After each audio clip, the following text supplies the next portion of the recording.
In this video, we're going to start applying, kind of combining concepts we've learned. So we've talked about stoichiometry before, excuse me, but primarily with like grams or molecules or volume if we had a pure solution. So we're going to start applying stoichiometry to solutions in the sense that what I mean by a solution here is a solute plus a solvent where, it's got a concentration. I'm looking at molarity. I'm looking at volume of that species. We're going to do this involving limiting reactants and reactions in precipitation reactions. You should be able to identify what's being produced. So by predicting the product, you should know your solubility rules and be able to predict what product is actually produced. Because again, the product formation is the whole reason a reaction occurs. If a product's not going to form, then the reaction has no reaction. And not everything will react. There has to be a driving force behind the reaction. We're going to specifically look at acid-base neutralization, acid and basic anhydrides, and weak acids and bases reacting with water in this module. There are other types of reactions you are responsible for, but they will come in a different module. So the solution stoic. Here is just an overall diagram of what you're doing to convert between stoic. You're using moles as your common ground, just like you have in every other thing that you've learned with stoichiometry so far.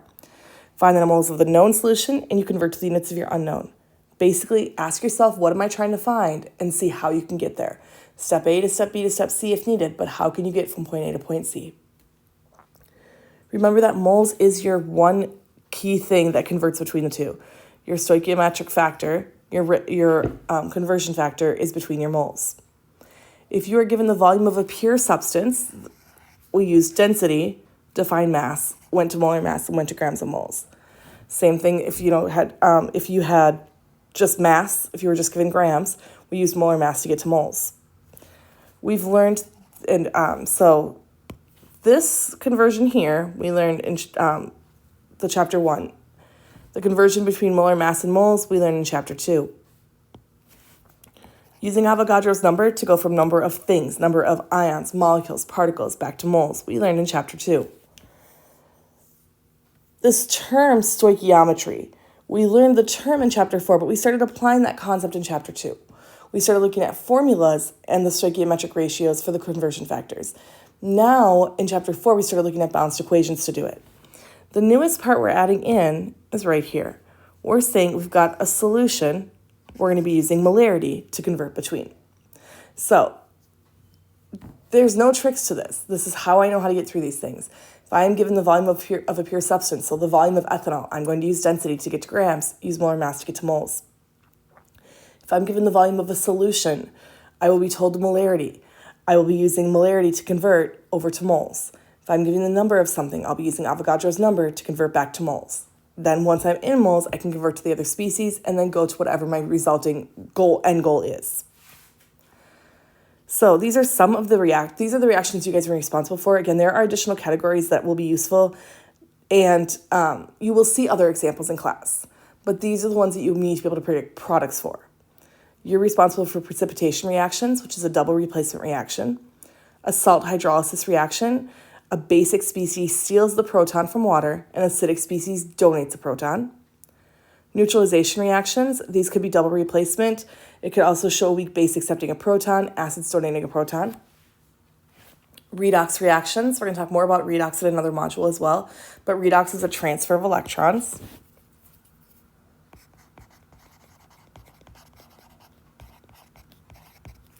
Double replacement with the end goal being production of a gas. There are 3 specific compounds that will be produced that will then will further decompose to form a gas. You are responsible for knowing those reactions. A single replacement reaction. Instead of everything swapping out, one thing swaps out. Metals and non-metallic oxides reacting with water and what they will produce. Combustion, you already learned. Combustion came in the last chapter, so you should know how to do a combustion reaction already. Combustion, again, is you burn something, reacts with O2 to form CO2 and water. You guys specifically are responsible for burning hydrocarbons, which is a hydrogen-oxygen compound, or burning carbon-hydrogen-oxygen compounds. Synthesis, you take something and you take a couple things and make one product. Most often one product, not always, sometimes 2 products, but you're combining things. In decomposition, you're taking one reactant and making multiple products. Again, there are additional categories that are useful as we try to predict possible products, but the final authority on all of these is experimentation. The rules were made after many observations had shown us the patterns that we saw. That's how we're able to determine this. It all came from experimentation. Experimentation trumps all of this. We're using what we've seen to be able to predict future reactions. Excuse me. So first reaction, precipitation reactions. A precipitation reaction is a double replacement reaction. Basically, it's swapping ionic partners. And I'll show you what I mean by that, but I highly encourage you to think about it that way. The cation from one, the anion from another. They swap, they make a new partner.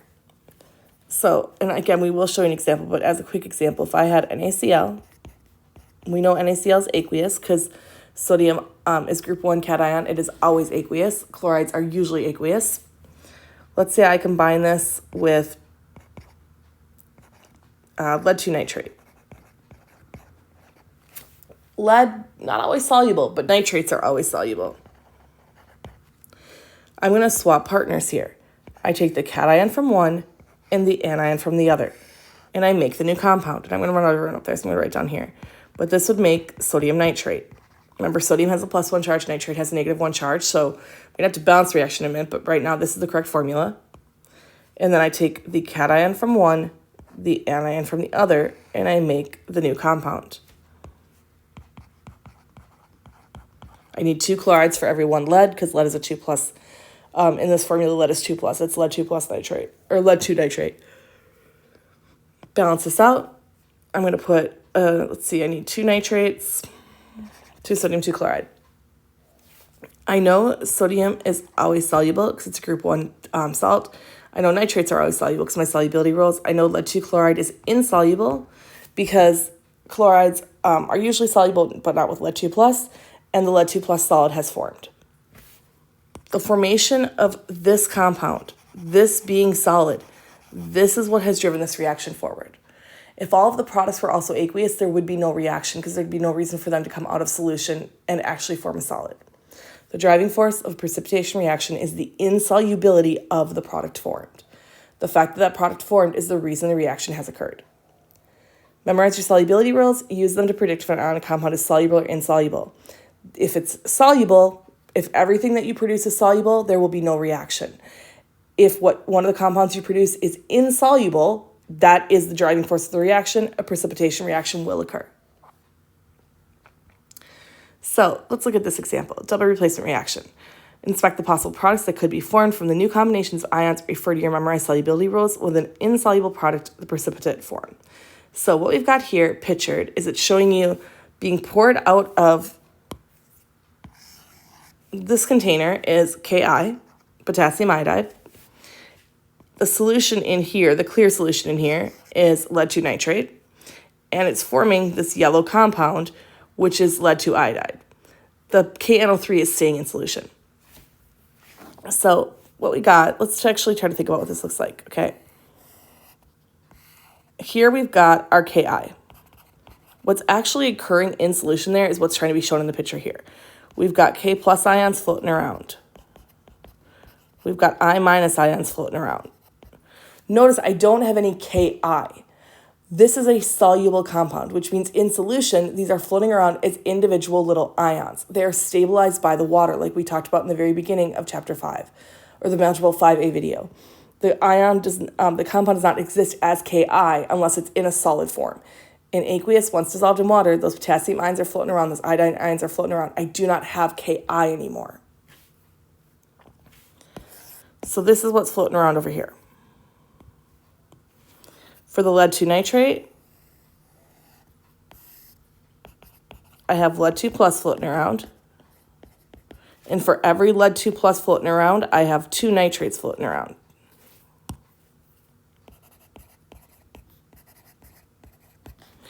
Because again, there's 2 nitrates for every 1 lead. So I've got this floating around in solution here. I'm going to mix these two together. When I mix these together, so I take my K+, my I-, my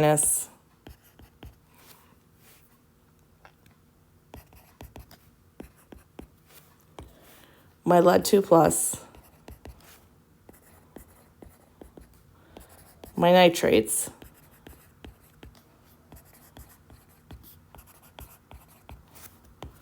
And just to equalize what I drew over there, because I drew 4K and 4I, this is when mixed.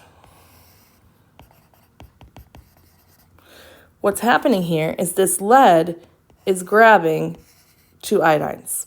This lead is grabbing 2 iodines.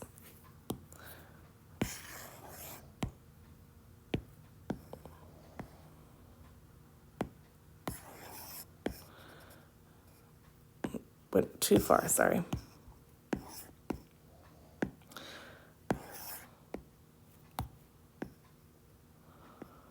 And when it does that, the lead crashes out as PbI2. So as the diagram here, I would have 2 different PbI2, it looks like, coming out, right? Except remember, PbI2 is an ionic compound, so it just keeps growing and growing and growing. So it's like I have Pb2 plus, I minus, Pb2 plus, I minus, and then it just keeps growing that big 3D array. It's the formation of that compound that is what's driving this reaction forward. That's what they're trying to show here, and they're doing a much better job drawing it than I am. The compound actually forming the lead iodide. So you should be able to see by reaction these species in solution and be able to describe what's happening. Now, I'm going to erase this so we can actually do it by formula. So that's what's actually happening. That's what's happening in solution. That's what they're drawing, and they're doing much better drawings than I am. I'm just trying to show you how I would draw it, or how I would expect you to be able to draw it, like drawing the ions in solution, etc. I don't expect like little circles, but I expect the charges and stuff. So now, again, what I said was swap ionic partners. K plus is a cation, and L3 minus is an anion. Pb is my cation, Pb2 plus in this case. I minus is my anion. So I form KNO3 and PbI2. I know it's I2. I know I have to have 2 of them because I know Pb has a 2 plus charge to the nitrate here. I know that iodine has a -1 charge normally, so I have to have 2 iodines for every 1 lead. Now I think about my solubility rules. I know potassium is a group 1 alkali metal. It's always soluble if it's an ion. And I know nitrate is also always soluble. PbI2, usually soluble for iodide salts, but not soluble if it's lead 2 plus iodide.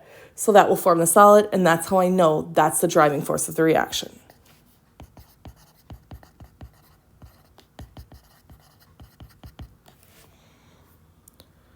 Salt hydrolysis reaction. So some salts act like acids or their bases when dissolved. When their dissolved ions donate or accept a proton. I didn't even realize it said that multiple times. I'm sorry. They donate or accept a proton. So, for example, ammonium, NH4 plus, acts like an acid by donating its proton to water. In this situation, water is acting like a base. Water is accepting the proton.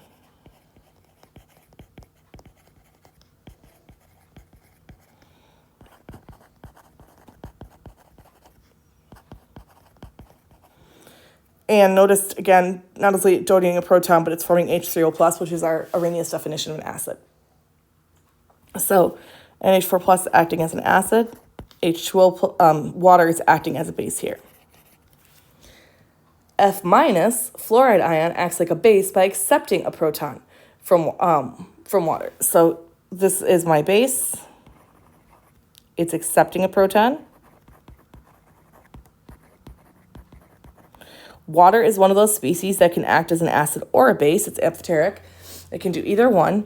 Here it is acting as an acid by donating a proton. And again, hydroxide is being formed, which is our Arrhenius definition. Now, in the spring semester, you do need to predict which ions will react with water. That is spring, that is Chem 2. This semester, you'll be told whether an ion is acting as an acid or a base. However, me saying it's acting as an acid means you recognize it donates the proton. Me saying it acts as a base means that you recognize that it accepts the proton, okay? So I would say like NH4 plus is acting as an acid. You have to recognize it is then going to be donating that proton. Carbonate is a great example. If I said carbonate was acting as a base, you have to recognize that it is going to accept a proton, forming HCO3 minus or bicarbonate, and OH minus. Notice the arrows here as well. The arrows are double-sided. We're going to talk more about that in spring semester, but that's because they form an equilibrium. It goes back and forth. It throws the proton back and forth. But so if I tell you it's acting as an acid or I tell you it's acting as a base, you need to know what to do. If it's acting as an acid, it's giving one of its protons away to water. If it's acting as a base, it's taking one of the protons from water. So again here, this is acting as a base, this is acting as an acid. And because it's acting like a base, we produce hydroxide in solution.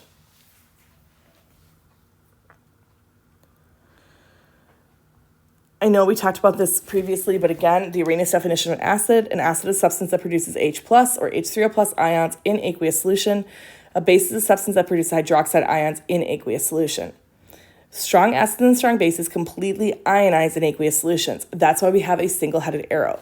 So things like HCl break apart into H plus and Cl minus.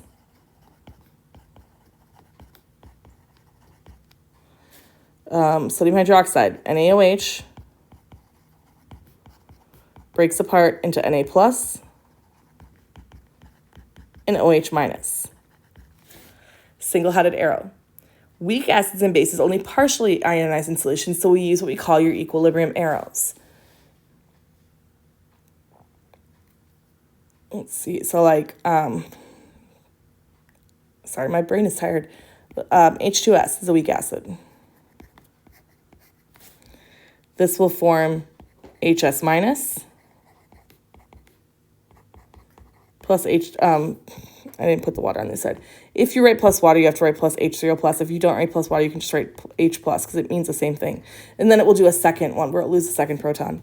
Ammonia is a great base. But this one I have to write plus water because I have to show a lot of conservation of mass where the proton is coming from. NH4 plus OH minus. So you should be able to write and balance acid-base reactions. I will tell you if, you should be able to recognize their acid or base as well. But I will, if you have a weak acid, weak base, the only weak base you're responsible for right now, well, as the point of this slide, is ammonia. More coming soon. Weak acids you should be able to recognize. You know your rules for weak. You know that your strong acids and your strong bases. Anything else is weak. You should be able to write these out for strong acids, strong bases, weak acids, and then so far the one weak base you know is ammonia. But again, more weak bases are coming soon. For salts that act as acids or bases, that's the previous slide, those ones I will tell you if it's acting as an acid or a base. But here you have to recognize if it is or not. Again, an acid is where your cation is H plus. A base, your anion, it's OH minus, and then right now, the one you guys know is ammonia, which produces hydroxide in solution, so it acts as a base. So acid-base reactions. More precisely, it says, even more precisely, each H plus is usually surrounded by 6 water molecules. That is true. We will use H plus or H0 plus in abbreviations. We use H, that is specific to how it's actually acting in solution. So acids ionize in water to form H plus ions or protons. An acid gives up that proton. More precisely, the H plus from the acid molecule is donated to a water molecule to form the hydronium ion, H3O plus. But we use H plus and H3O plus interchangeably because, well, it's faster to write H plus and H3O plus. It just is. So you can write it either way.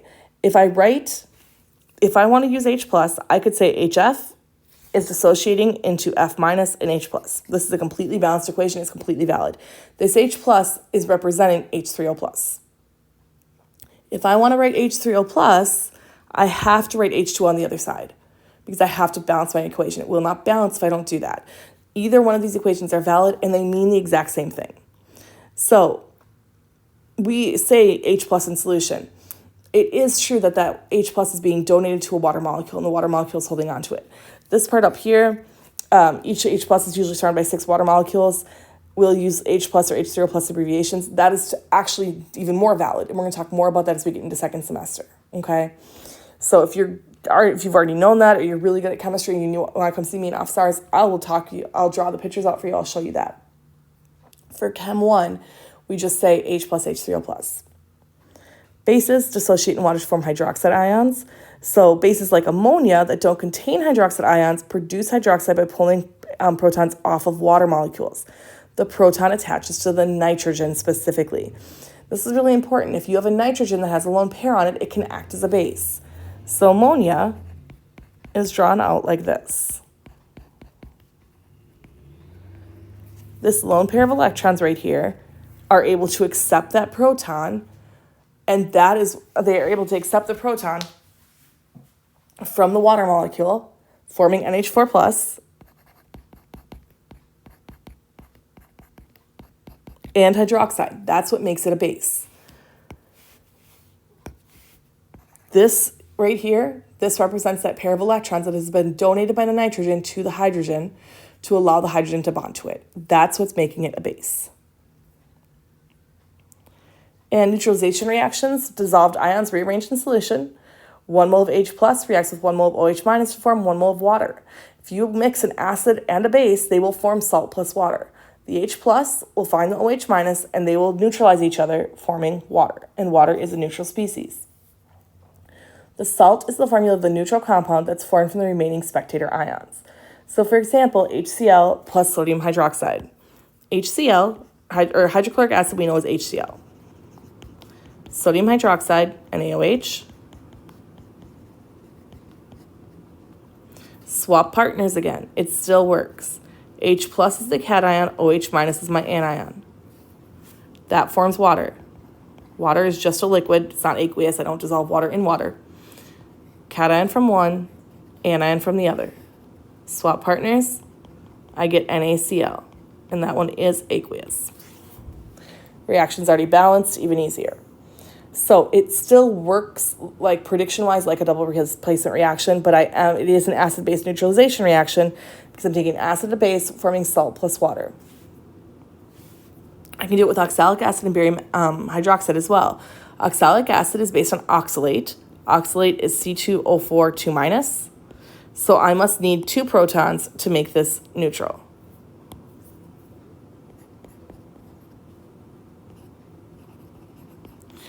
Acids are soluble. They are weak, but they're still soluble, slightly soluble. They still will react. And this reacts with barium hydroxide. Barium is a group 2 metal. It is a strong base. Definitely soluble. But it's group 2, so I need 2 hydroxides to make it neutral. And cation from one, anion from the other. Cation from one, anion from the other.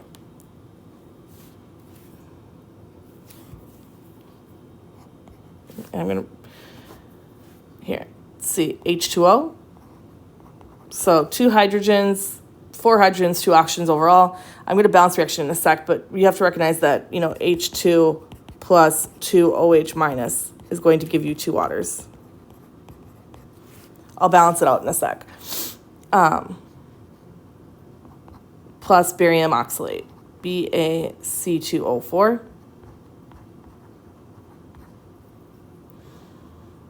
I don't know if your solubility rules cover barium oxalate. If it doesn't, I would tell you. I always check that before your assessments. Let's see, you need a 2 in front of here to balance out the reaction. So oxalic acid and barium hydroxide form salt plus water. As a reminder, a salt is any ionic compound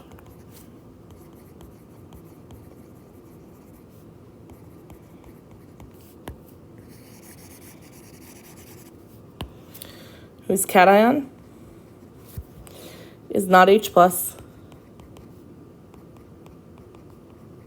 and anion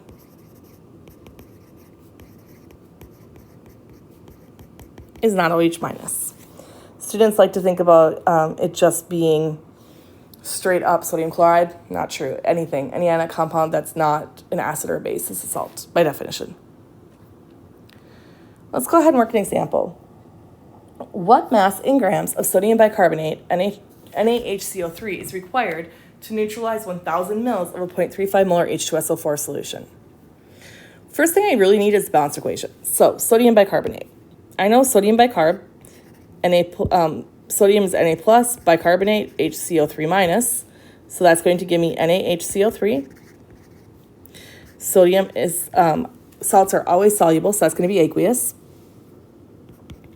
Reacts with sulfuric acid, H2SO4. Strong acids are going to be soluble anyway, but strong acids are strong electrolytes. And I'm going to swap partners here. So the sodium to the sulfate.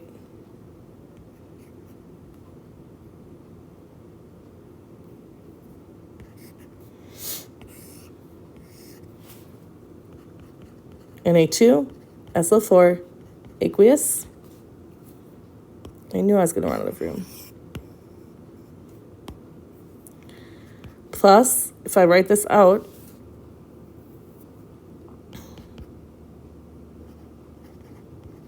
bicarb is H2CO3.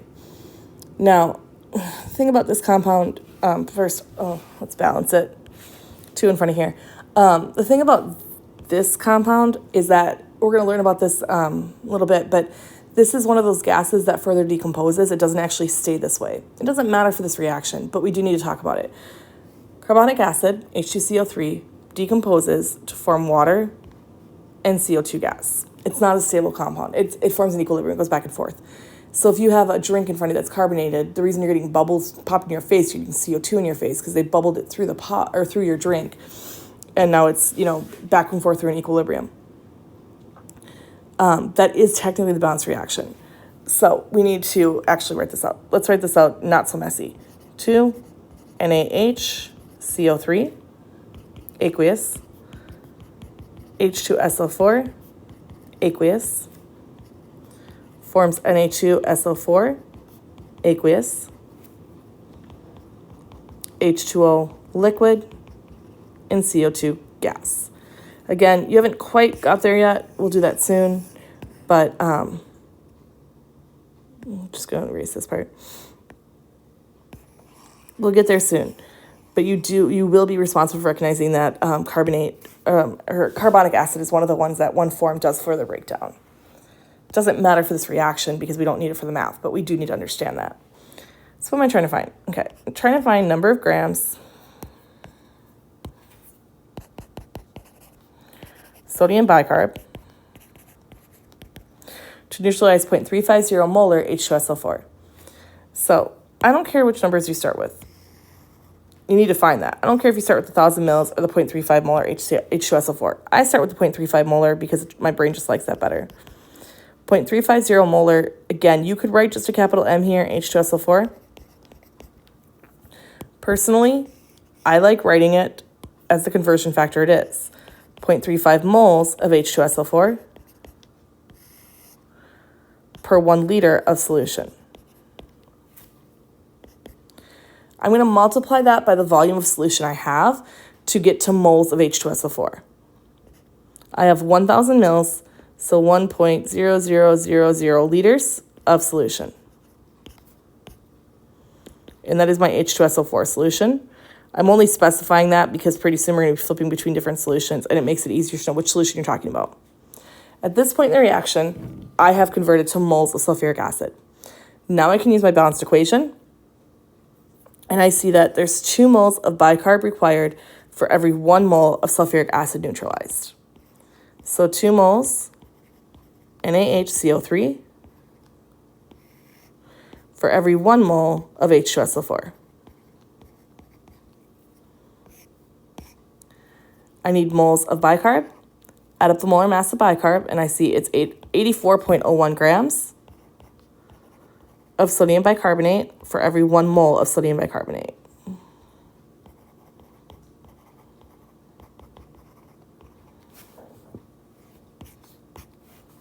Calculate this out, and I get 58.8 grams of NaHCO3. So if I wanted to neutralize, if I wanted to neutralize 1 liter of sulfuric acid that had a 0.35 molar concentration, it would take about 60 grams of sodium bicarbonate to do so. Another thing we need to talk about is acid-base titrations. We touch upon them in first semester. We do some math with them in first semester, but then we actually really delve into titrations in second semester in Chem 2. So this is coming back, and it's coming back hard, okay? But we do need to delve into it right now. An acid-base titration is a neutralization reaction. Basically, we're taking some kind of compound, we're neutralizing it. We're taking an acid base, we're neutralizing one or the other. Like what's pictured here is our acid. We're adding to it our base, okay? So we are doing an acid-base reaction. So we're neutralizing these species. However, we're doing it in such a way that we can figure out the concentration of one of the species if we know the concentration of the other. We're doing it in a very controlled manner. The titration itself is the technique that we're using to do so. So when I say titration, it's just it's an understood term as a technique used. Titration is a technique where one solution of known composition is used to determine the composition of a second solution. Generally speaking, either the acid or base is the standardized solution, meaning that you know the concentration of it beforehand. We use that concentration to determine the concentration of the other solution. At least one component in a titration needs to be a strong electrolyte. So for acid-base titrations, at least one of them, either the acid or the base, has to be a strong acid or a strong base. They can both be strong, but one of them must be strong for this to work. And then a burette, this is called a burette. Burettes are the instrument that we use to actually measure the volumes themselves. So it's a graduated instrument. It's very precise compared to other techniques we could use, and that's what we're using to actually measure how much is being added. We can see here, many students have done the phenolphthalein titration before, where the solution in acidic conditions is colorless. We start adding base to it, it turns pink, and then this is way past the point, it's hot pink, meaning that it's all reacted at this point. So, some more terminology. Titrant, equivalence point, endpoint indicator. Okay, so what we have here in your Erlenmeyer flask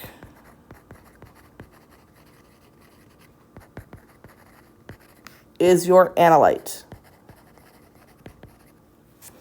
What we have here in your burette is your titrant. The titrant is a solution most often of known concentration added from the burette to the analyte or unknown in the Erlenmeyer flask. The reason I say most often known concentration is that you could have your analyte be the known and then your titrant be the unknown. Because we learned more about that in second semester, but there are times where we're using a titrant, a base source that we have to standardize first.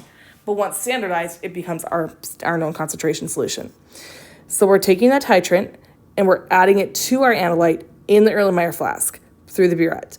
The burette is allowing us to add a very specific volume, or how much we're adding is being very controlled. We can tell exactly how much is being added the entire time. So in this picture, we're seeing that we have our analyte being our acid, and then our titrant is in the burette above. And our titrant is containing our hydroxide ions. We keep adding. And then we see in the pictures here, we start out with a lot of acid in our flask, a lot of base up here, okay? But nothing's mixed so far. We can see as the reaction progresses, we're adding base to it, and every time we add a base to it, it reacts with one of our waters. So the base is forming into water. We started with 5. We now have 3 H pluses floating around, because 2 of them have been reacted. We continue the reaction, and now we see all we have is 5 water molecules and no acid left. We've added the perfect amount of base to react all of our acid. So there's no base in here because it all reacted. There's no acid remaining because it all reacted. We still have some base up here, but we're not going to add that. That's going to be, that's the extra base that we don't need. So we can measure amount of base added.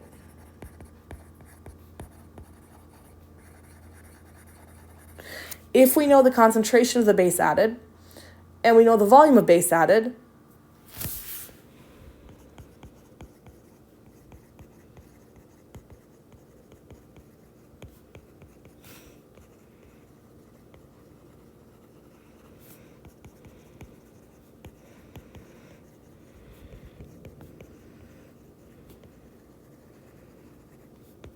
we can use this information to find the number of moles of base added.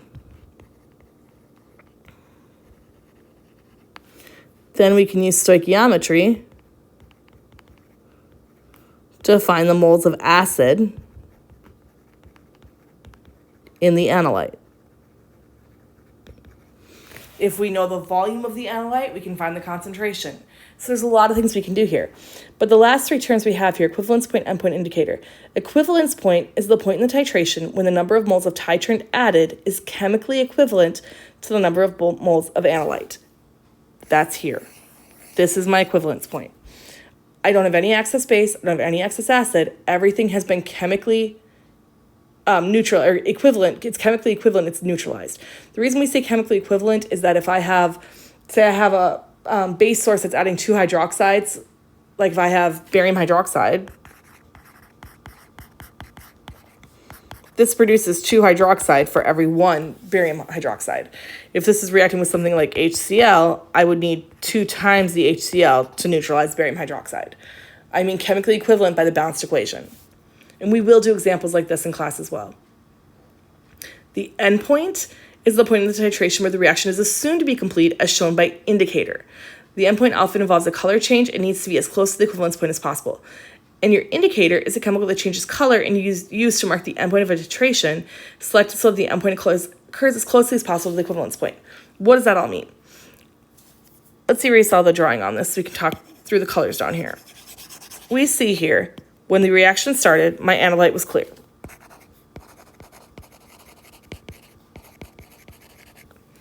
I start adding base to it, and I can see a tiny amount of color here. Specifically, in this case, pink color. And at the end, the whole thing is pink. The pink is a color indicator, specifically phenolphthalein, which is colorless in acidic conditions, and it's pink under basic conditions. What happened is we started adding base to it, and the base reacted with the acid that was in solution. And eventually, all the acid that was in solution was used up, and now we add a little bit more base. The extra base that's in there is actually reacting with the indicator. The indicator reacts slower than your regular acid you're titrating, but it does react. And so once the indicator reacted with the extra base that was in solution, it turned color, telling us that the reaction has been completed, the titration is done. What we see is the endpoint. We actually monitor the endpoint. The endpoint is past the equivalence point.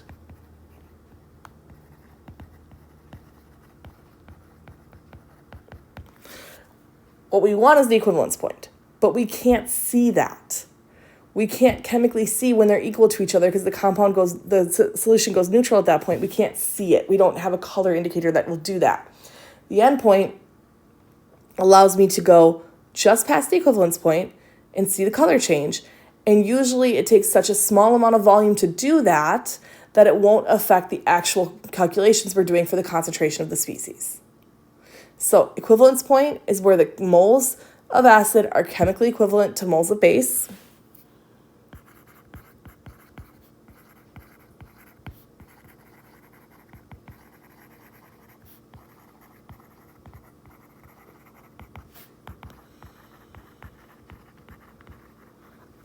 The endpoint is past the equivalence point, but that's what tells us that the titration is complete.